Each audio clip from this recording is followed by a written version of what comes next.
결혼식장 로비. 혼주석에 홀로 앉은 민재. 귀빈이 도착하셨습니다. 문이 열리고 들어온 미국인 CEO. 민재의 얼굴이 하얗게 질림. 태준 씨? 하지만 그는 정중하게 고개만 숙일 뿐. 처음 뵙겠습니다, 사모님. 죽었다고 알았던 남편이 살아 돌아왔는데 나를 모른다? 민재의 평범한 일상. 새벽 4시 기상, 꽃 도매시장. 작은 꽃집 민들레를 운영하며 살아온 세월. 회상 10년 전 그날. 여보, 싱가포르 출장 다녀올게. 일주일이면 돼. 하지만 돌아온 건 부고 연락. 항공기 사고. 생존자 없음. 화장된 유골함. 딸 은지 당시 15세와 둘이 남겨짐. 엄마는 괜찮아. 은지만 잘 크면 돼. 손님들의 동정 어린 시선. 혼자 애 키우느라 고생이. 하지만 민재는 꿋꿋이 버텼다. 은지의 대학 등록금, 결혼 자금까지 모두 혼자 마련. 현재 딸의 결혼식 3일 전. 엄마, 준호 회사에서 해외 VIP가 온대. 결혼식에도 오신다는데? 그래, 잘 됐네. 좋은 인연 아니겠니? 민재는 그저 사돈 어른을 위한 꽃장식이나 신경 쓸 뿐. 드디어 결혼식 당일. 민재는 홀로 혼주석에 앉아 손님들을 맞이. 혼자 오시기 힘드셨죠? 괜찮아요. 익숙해요. 신랑 측에서 소란. 저분이 제임스 강 대표님이세요? 실리콘밸리에서 오셨다던데. 우리 회사 최대 파트너십 체결하신 분이래요. 민재는 무심코 고개를 돌렸다. 그 순간 세상이 멈췄다. 정장을 차려입은 서양식 헤어스타일의 중년 남성. 하지만 그 얼굴, 그 걸음걸이, 그 옆모습. 아니, 설마. 남자가 다가온다. 민재의 눈에는 10년 전 남편 태준의 모습이 겹쳐 보인다. 처음 뵙겠습니다. 제임스 강입니다. 유창한 영어 억양의 한국말. 민재는 입도 떼지 못한다. 왼쪽 귀 뒤 작은 점이 보인다. 태준에게만 있던 그 점. 손가락 마디에 오래된 화상 흔적까지 똑같다. 실례지만 혹시 네, 무슨 말씀이신지. 그의 눈빛은 완전히 낯설다. 처음 보는 사람을 대하는 정중함만 있을 뿐. 예식이 진행되는 내내 민재는 제임스만 쳐다본다. 딸이 입장해도 주례사가 진행돼도 정신이 없다. 피로 연장. 민재는 용기를 내어 제임스에게 다가간다. 잠시 이야기 좀 나눌 수 있을까요? 물론입니다, 사모님. 조용한 테라스. 혹시 10년 전에 한국에서 사신 적 있으세요? 제임스는 고개를 젓는다. 죄송하지만 저는 미국에서 태어났습니다. 한국엔 비즈니스로만 방문합니다. 하지만 민재는 떨리는 손으로 핸드폰을 꺼낸다. 10년 전 가족 사진. 이 사람 아세요? 제임스는 사진을 보고 놀란다. 이건 저와 똑같이 생긴 제 남편이었어요. 10년 전에 돌아가셨죠. 긴 침묵. 놀랍네요. 하지만 저는 그분이 아닙니다. 제임스는 명함을 건넨다. 제임스 캥, CEO 오브 지너스 AI. 제 비서에게 연락하시면 제 모든 이력을 확인하실 수 있습니다. 민재는 혼란스럽다. 목소리 톤, 미소 짓는 방식, 차를 마시는 습관까지 모두 태준과 같은데. 사위 준호가 찾아온다. 장모님, 혹시 제임스 대표님과 무슨? 아니야. 그냥 묻고 싶은 게 있어서. 준호가 조심스럽게 말한다. 사실 저도 이상하다고 생각했어요. 뭐가? 제임스 대표님 이력이요. 10년 전 기록이 거의 없어요. 민재의 심장이 뛴다. 무슨 말이야? 2005년 이전 기록은 텅 비어 있어요. 마치 그때 갑자기 나타난 것처럼요. 민재는 결심한다. 진실을 밝혀야 한다. 다음 날 제임스가 묵는 호텔로 찾아간다. 제임스 씨, 한 가지만 더 물어봐도 될까요? 부탁입니다. 민재는 가방에서 물건을 꺼낸다. 낡은 손목시계. 이거 태준이가 마지막으로 차고 간 시계예요. 제임스의 얼굴이 굳는다. 이 시계. 왜요? 아세요? 아니, 그냥 익숙한 것 같아서요.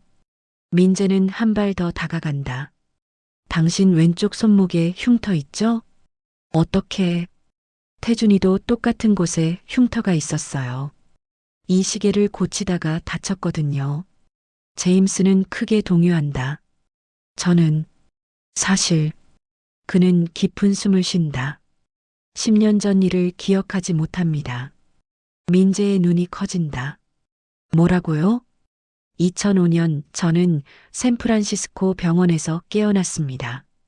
신원 확인도 안 되는 상태로요.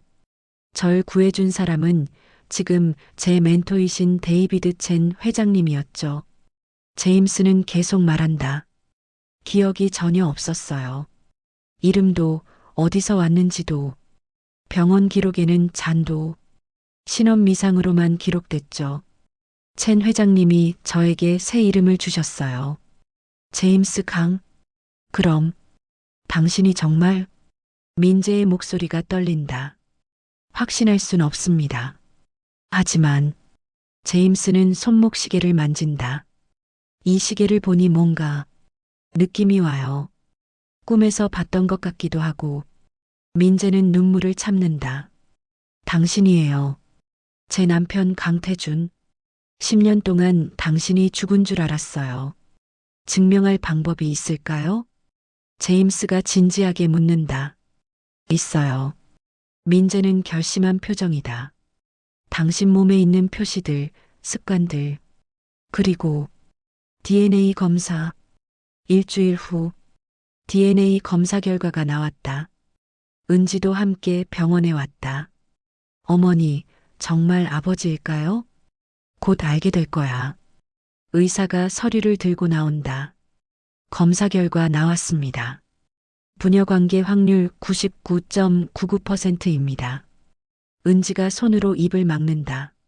아빠, 제임스? 아니, 태주는 멍하니 서 있다. 정말 그분이었군요. 민재는 참았던 눈물을 쏟아낸다. 여보, 정말 당신이었어. 하지만 태주는 여전히 기억하지 못한다. 미안합니다. 당신들을 기억하고 싶은데 머릿속이 텅 빈 것 같아요. 은지가 다가온다. 아빠, 저 은지예요. 딸이요. 제가 5살 때 아빠가 자전거 태워주셨잖아요. 태주는 고개를 쥐어짠다. 자전거, 분홍색 자전거. 맞아요. 분홍색이었어요. 희미한 기억이 떠오르기 시작한다. 작은 딸이 자전거를 타며 깔깔 웃던 모습. 아빠, 손 놓지 마. 안 놓아, 은지야. 아빠가 잡고 있어. 기억나요. 조금씩. 태준의 눈에 눈물이 맺힌다. 며칠 후 태준의 멘토 데이비드 첸 회장이 한국에 온다. 태준, 아니 제임스, 너에게 말해야 할 게 있다. 호텔 라운지에서 만난 세 사람. 민재, 태준, 그리고 첸 회장. 사실 난 처음부터 알고 있었다네. 첸 회장이 무거운 입을 연다. 뭘 알고 계셨습니까? 자네 신원을 말일세. 민재와 태준이 놀란다. 무슨 말씀이세요? 2005년 싱가포르에서 샌프란시스코로 가는 항공기. 나도 그 비행기를 탈 예정이었지. 하지만 막판에 일정이 바뀌어서 못 탔고 대신 자네가 탔더군, 태준. 첸 회장은 계속 말한다. 사고 소식을 듣고 생존자 명단을 확인했네. 그때 자네 이름이 있었어. 강태준. 한국인. 하지만 자넨 병원에서 기억을 잃은 상태였지. 한국 가족들은 자네가 죽었다고 알고 있었고, 민재가 떨리는 목소리로 묻는다. 왜? 왜 말씀하지 않으셨어요? 제가 얼마나 찾아 헤맸는데. 첸 회장의 눈빛이 슬퍼진다. 미안하네, 부인. 하지만 그때 태주는 정신적으로 매우 불안정했어. 의사들은 말했지. 자극을 주면 오히려 더 위험할 수 있다고. 그래서 난 새로운 삶을 주기로 했네. 태주는 분노와 혼란에 빠진다. 그럼 저는 10년을 거짓으로 산 겁니까? 제 가족이 있었는데. 첸 회장이 고개를 숙인다. 내 판단이 옳았는지 지금도 모르겠네. 하지만 자넨 살아남았고 성공했어. 민재가 태준의 손을 잡는다. 여보, 회장님을 탓하지 마요. 당신이 살아있는 것만으로도 감사해요. 은지도 아버지를 끌어안는다. 아빠, 이제 다 괜찮아요. 우리 다시 시작해요. 태주는 두 사람을 번갈아 본다. 기억은 여전히 희미하지만 가슴속 어딘가에서 따뜻함이 밀려온다. 미안해요. 기억이 잘 안 나서. 민재가 미소 짓는다. 괜찮아요. 천천히 함께 만들어가요. 새로운 추억을요. 6개월 후, 태주는 한국에 회사 지사를 냈다. 매일 저녁 민재의 꽃집에 들른다. 오늘은 무슨 꽃이 예뻐요? 당신이 좋아했던 프리지아요. 태주는 프리지아 향을 맡는다. 이 향, 좋네요. 예전에도 좋아했나요? 네. 우리 결혼식 부케가 프리지아였어요. 태주는 민재를 끌어안는다. 기억나지 않아도 괜찮아요. 다시 사랑에 빠지고 있으니까요. 민재가 웃는다. 나도요, 여보.